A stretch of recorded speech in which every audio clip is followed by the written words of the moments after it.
And God said, Behold, I have given you every herb-bearing seed. To you it shall be for food. Genesis 1:29.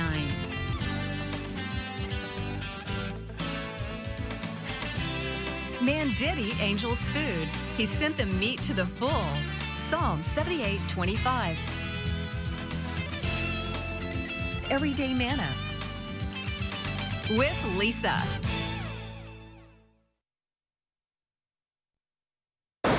Hi everybody, today we are going to be making some new recipes for you. We're going to make a cheesy chicken casserole that is so simple to make. Then we're going to make an oldie but a goodie that was one of my mother's favorite things to eat, and that's the old-fashioned Watergate salad.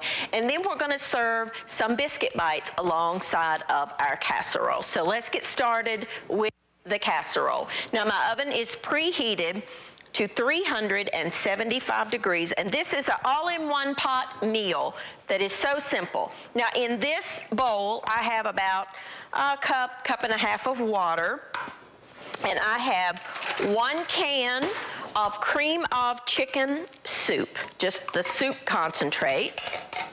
You could use cream of celery if you wanted. You could use cream of chicken, cream of mushroom. This is cream of chicken. We're going to put that in there, and we're going to whisk that together just to kind of combine that soup with the water.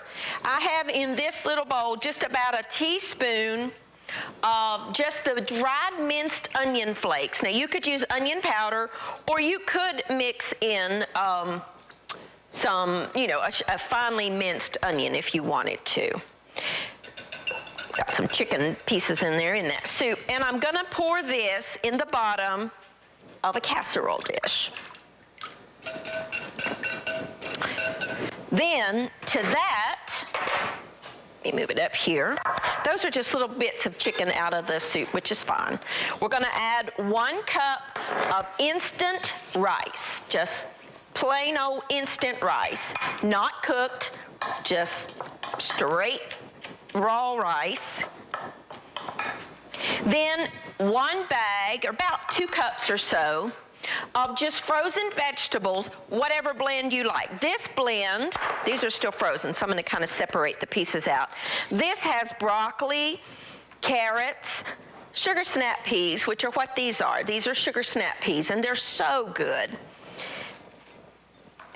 And some, let's see, broccoli, sugar snap peas, carrots, and water chestnuts.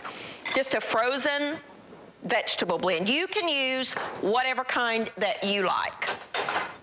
Or you could, you really could leave them out. Stir that in with the rice and the soup. Now, is this easy so far? I think so. I think it's very easy and very good. Just, mix it to where every little bit is going to get some of each vegetable.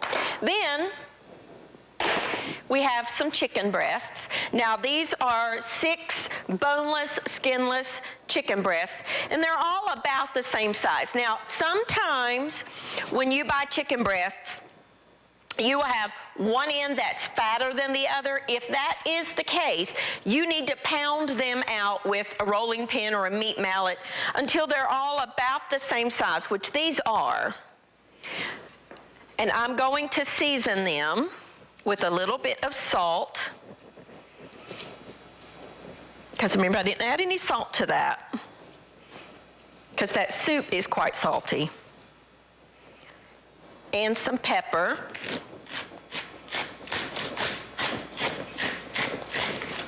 This is a very lean protein, the chicken. If you like thighs, if you like dark meat, you by all means could use some boneless, skinless chicken thighs. I just myself prefer white meat, but if I was cooking this for my son and my husband, one of my sons, Austin likes the white meat like I do, and Aaron likes the dark meat. So I would mix boneless, skinless chicken thighs and breasts. If you're going to do thighs, it's going to need to cook a few more minutes. If you're going to do a mixture of thighs and breasts, then you need to put the thighs in first. Let them go, say, 15 minutes, and then add your chicken breast, because dark meat cooks fast or slower than the white meat. And then just lay these over top of your vegetables, and as the chicken cooks, it is going to release the juices, and it's going to mix in with that, and it's going to be delicious.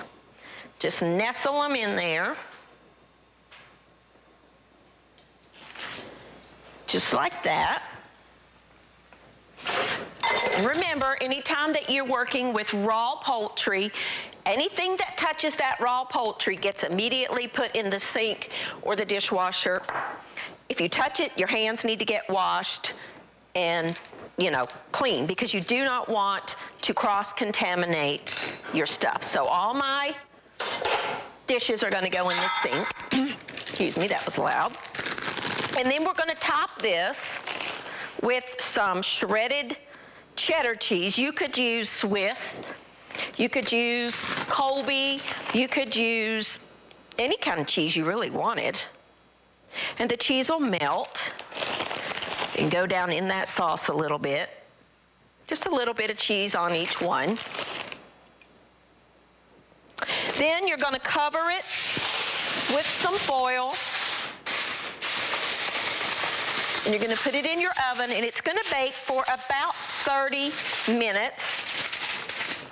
If you're doing thighs, you're going to need about probably 45 minutes.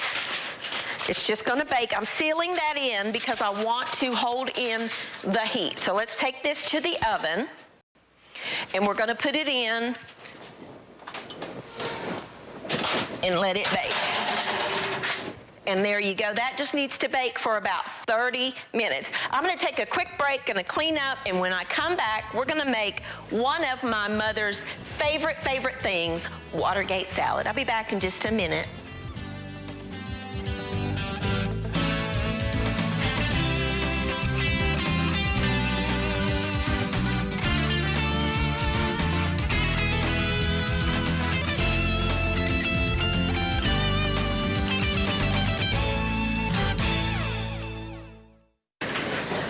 All right, now welcome back. We are going to make one of my mother's favorite things, and she loved the flavor of pistachio. So an old classic, I don't know when this recipe was originally created, years and years and years and decades ago, but it's the old-fashioned Watergate salad. But, you know, some things just are good throughout the ages, and this is one of them. Now, in this bowl, I have 1 carton of thawed, frozen, the frozen whipped topping that we know what I'm talking about. It's thawed, and I've got the whole thing in there, and I'm going to drain 1 can of pineapple chunks. Now, if you want to use pineapple, crushed pineapple, you can. I'm going to chop these chunks a little bit because crushed is actually better in this dish, but we got chunks, so that's fine, perfectly fine. We can use that too. I'm just going to chop these a little bit. Pineapple is classic in this dish. If you don't like pineapple, you could use, peaches or pears, the canned. You could use fruit cocktail in here if you wanted to. But I'm going to cut this up a little bit just because I want it smaller. I don't want big chunks. Have you ever grilled pineapple? Grilled pineapple's delicious. I grill it and then I put a little bit of brown sugar on there. It's good. Okay, that's good. Now, let's add that straight in here. Well, first of all, let's mix. Now, we've got our whipped topping and our juice. Let me get that out of there first. And I have 1 box of pistachio pudding. Now, pay attention to the pudding. You do not want the cooked kind. You want the instant kind. There's a big difference, and the instant is what you want in this dish. Let me move this so you can kind of see what I'm doing here. Before I add anything else, I want to combine all of this, and a whisk is truly the best tool. It's going to turn green because it's pistachio.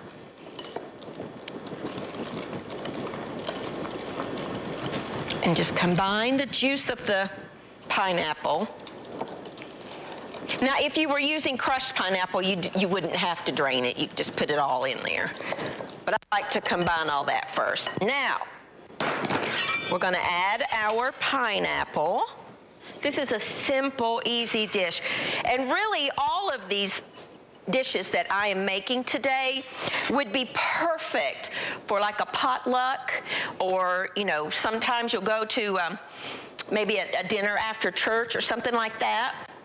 This would be a great make-ahead dish. This will keep in the refrigerator for 2 or 3 days. So if you wanted to make this ahead, except for the nuts, and then just stir in the nuts at the last minute, you could do that. Now I want about ½ cup or so of walnuts, but these are halves, and I don't want the big pieces, so I'm just gonna chop them. You could put them in a bag and hit them with a rolling pin if you wanted to chop them up. Sometimes I do that. If I got my kids in the kitchen, when they were little, I let them do that. Now I let them use the knives. My boys are really very good with their knife skills. They're all into knives, let me tell you, the big hunting kind. They love, love, love, love, love knives. But they know, and this is something, you know, if you're got children and you want to let them start using the big knives, teach them. Put one end of the knife on the board, your hands away from the bottom, and then up with the other shoulder. Move the blade, and ever so often gently scrape it together and go a different direction, and that's how you chop. If you're teaching children or yourself, everybody's got to learn, and then that's it. Chop them up pretty fine, and we're going to add some mini marshmallows. Oh, you know, about a cup or so. However many you want. Save the rest for hot chocolate or just eating. Let's get rid of this. Come on. And get a spoon. Now, let's stir all that together. And we will fold in the nuts.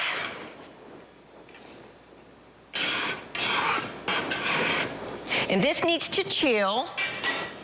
Oh, you know, about an hour or so. I mean, you could eat it right now, but it will be better if you let it wait just a little bit.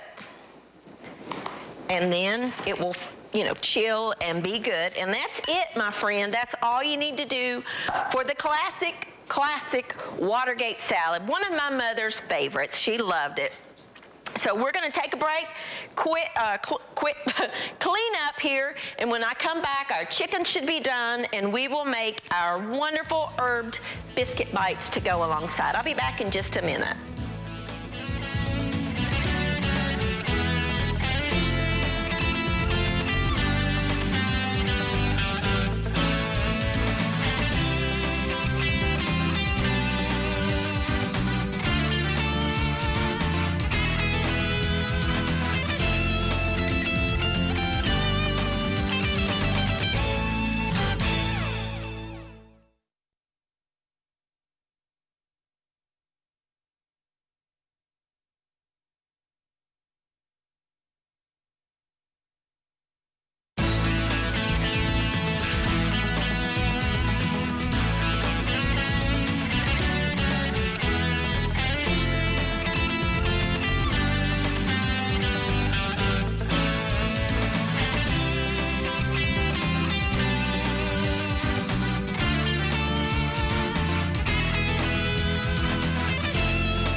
Hi everybody, now welcome back. We have got our chicken baking, our Watergate salad chilling.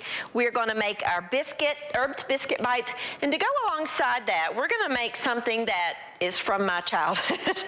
I dearly love macaroni and tomatoes. It's something that my mother made. I guess this is kind of a meal of hers, isn't it? Now, of course, she used her home canned tomatoes, which I don't have here, but I do have one large can of whole plum tomatoes. And I'm gonna drain those and let the juice drip down in there, and then when that all drains out, I'm going to chop those. I've got a pot of water coming to a boil. This is one of those times that, now Mom always made this dish with elbow macaroni, but, and most of the time when I do it, that's what I use. But I have 2 boxes of half-used boxes and 3/4 used boxes of pasta. I don't have enough of either one to make a complete meal with. And I know you probably have the same thing in your kitchen. As long as the shape and size are similar, you can combine your shapes. So I have rotini and I have ziti in here, because they're basically the same shape and size. And so you can combine them, or you can use, you know, the farfalle, the little bow tie pasta. You can use macaroni. You can use anything you wanted that has some kind of texture to it. Now, I would not do spaghetti with this dish, but you see how that has a hole? This has ridges. Well, think about macaroni. That has a hole. Bow tie pasta has ridges in there. The reason that you want something that has something for the sauce to cling on to is otherwise it's just going to slide right off. So, don't know if you knew that or not, but different sauces go better with certain kinds of pasta. My water has not come up to a boil yet, so we're just going to set this aside for a minute and let those drain. And then we're going to get started on our biscuit bites. Now, I have here a stick of butter that I have melted. I prefer butter. Now, some people, you know, you might want to use margarine. That is totally your call. For me, I like butter better. Then I'm going to add some dried dill weed, some dried onion flakes, some dried oregano, and some dried garlic powder. I'm going to stir that up in the bottom of my dish. Just kind of stir it all together and spread it out evenly. This is just the combination of herbs that I like, but you could use what you like if you like different flavors. This would be delicious with the blend called Herbes de Provence. You could use that. You could use anything you wanted, really. These are just the herbs that I chose. Then I'm going to set that to the side. I have a couple of cans of biscuits. If you want to use the smaller biscuits, the 10 count would be fine. Or you could use, like I'm doing, just the bigger ones. I like the Southern style best for this dish. Canned biscuits. Couldn't be simpler. If you want to make your own homemade, go right ahead. But this is about quick and easy. I'm just going to lay these out. This is just going to go in the oven alongside our chicken. We're going to cut these into 4s, and we're going to just lay them right over that butter mixture. And they're going to be fabulous. I'm doing 2 cans because I'm feeding a lot of people here at the studio. I get asked a whole lot, what do you do with the food when you cook it? Well, there's more people here than just me. I know you just see me, but I've got 2 camera people right here. I have a director, got a sound person. So, you know, I have other people here, and they like to eat their lunch, and so that's what happens to all the food, and there's typically never a morsel left. I do get asked a lot. Or I get asked, do you eat all that food? No, I don't. I eat some of it, but I don't eat it all. Because there are other people behind the scenes that you don't see on this program. Our tomatoes are draining. If you have home canned tomatoes, use them. So good. That's what my mama always did. She used her home canned tomatoes. I'm just going to lay these out. I'm going to kind of, you know, put them in there pretty tight because I'm going to fit some more in there. If you want to do this in a smaller dish and just use 1 can, go right ahead. That'd be fine. Any dish will work. You could use a glass pie plate. You could use you know, the smaller square baking dish. You could use any kind of a baking dish that you want. And I don't know if you know this, but as long as you keep them airtight, if you don't use all your biscuits, you can keep them to the next day. I wouldn't keep them much longer than that. But that you could keep them. And what we're doing is we're just tucking them into that butter, and as they bake, they're gonna absorb all of those flavors from the butter and the herbs, and they're gonna be fabulous. I love these little bites. This is perfect for, you know, a breakfast. You could, if you wanted to, make this a sweeter dish, and you could do the same thing except use butter and cinnamon sugar, or cinnamon and sugar mixed together if you don't have the mixture. Would be fabulous, and bake them the same way. 375 degrees. These are gonna take about 10 minutes or so. I'm gonna put these in the refrigerator. Might can fit this other one in, and bake them off tomorrow. There you go. That's all there is to it. Just make sure they're all got that butter on the bottom. 375 degrees for about 10 minutes while our chicken's baking. Oops, need to move my rack down. That's okay, that happens. Oven's hot. So about 10 minutes, and then those will be absolutely delicious. I am just going to chop up these tomatoes. They've pretty much drained all out. These are whole tomatoes, which I like better for this recipe. Just chop them just like this into, you know, pretty good little chunks. Mom always added a little bit of sugar to hers. I don't when I'm cooking it. If you like to add just a tiny bit of sugar to your tomatoes, I kind of like that tartness. I'm a tart flavor lover. I just really do like real acidic tart type flavors. So I do not add sugar, but if you wanted to add, you know, maybe just like a tablespoon of sugar, you can. Be sure you save all these juices. Now, you could just take your fingers down in the tomatoes and squish them between your fingers if you wanted to. If you do that, be careful, because sometimes it splatters all over you. I sure do miss my mom. You know, my mother passed away about 1.5 years ago. It's been very hard, I'll just tell you the truth. But canning tomatoes with my mom is one of my fondest memories. And, you know, this year will be the first year that I've done it without her. I didn't do it last year. I just couldn't do it without my mom. But that's one thing she taught me. One of many things that she taught me was how to can tomatoes. And we always canned them together. And there is nothing like home canned tomatoes, let me tell you.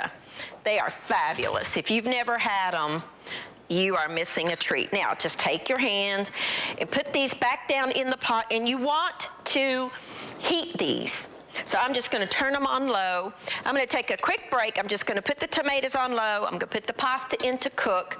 And when I come back, our chicken will be done, our biscuit bites will be done, and our macaroni will be done. And then the best part, we're gonna eat. I'll be back in just a minute.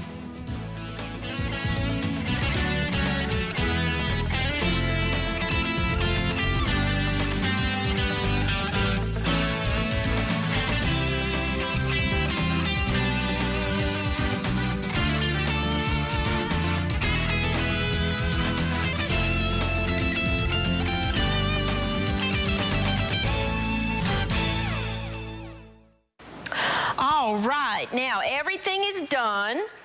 Okay, let me just back up just a minute. Our pasta cooked, I drained it, and I just stirred it into the tomatoes that we're heating, and that's it. I mean, that's just a simple, quick, and easy side dish that is, you know, one of those things that my mom made that just brings back so many memories. So there's our macaroni and tomatoes. That's all that's in there, and a little salt. And the crew here did convince me to add a little bit of sugar. So I did add about a teaspoon or so of sugar, because that's truly what my mom did. And so that's what we did here. Now our chicken is done, and this is truly a meal in one. So you would want to serve one of your chicken breasts, and then down in the bottom, see the rice absorbed all of that, the juices, the vegetables all cooked, and you've got your rice and your broccoli and carrots and sugar snap peas and all of that down in the bottom and your chicken. And then we've been nibbling, I have to confess. Here's what your chicken bites will look like minus the empty corner. Because what happens is as they puff and cook, they absorb all of those juices. And you see it all goes to the bottom of the biscuit. And they are so good. Oh, we were talking over the break. We're like, okay, you could do so many different things with these, and you really could. You could mix this up any which way you wanted. And our wonderful pistachio pudding for dessert. So here you go, a quick, easy meal for your family. We did our cheesy chicken casserole. On the bottom, we just mixed some frozen mixed vegetables, whatever you like, some cream of chicken soup and some rice, and then put our chicken on it and put some cheddar cheese over top of that. Covered it. Put it in a 375-degree oven, you know, for about 35, 45 minutes until your chicken is cooked through. We made our macaroni and tomatoes, which I just used pasta that I didn't have enough of. You could use elbow macaroni if you wanted. Boiled that, drained it, and added it to just some plain tomatoes. Now, at home, I use my home canned, but if you don't have that, get the whole tomatoes, drain them into the pot, and then chop up the tomatoes, and then add a little bit of sugar if you want with some salt. And then our biscuit bites, our herbed biscuit bites, we just mixed up some herbs in the bottom with some melted butter, quartered some biscuits, the butter tasting biscuits, Southern style biscuits, whatever you like. And then baked those at 375 along with the chicken, and our wonderful pistachio pudding, my mom's favorite. I just have to make that in honor of her. And the macaroni and tomatoes are in honor of my mom. Thank you for joining with me. Try these recipes. Let me know what you think, and I will see you next time on Everyday Manna. Thank you for watching Everyday Manna with Lisa. This program is made possible by viewers like you. Your support is continued.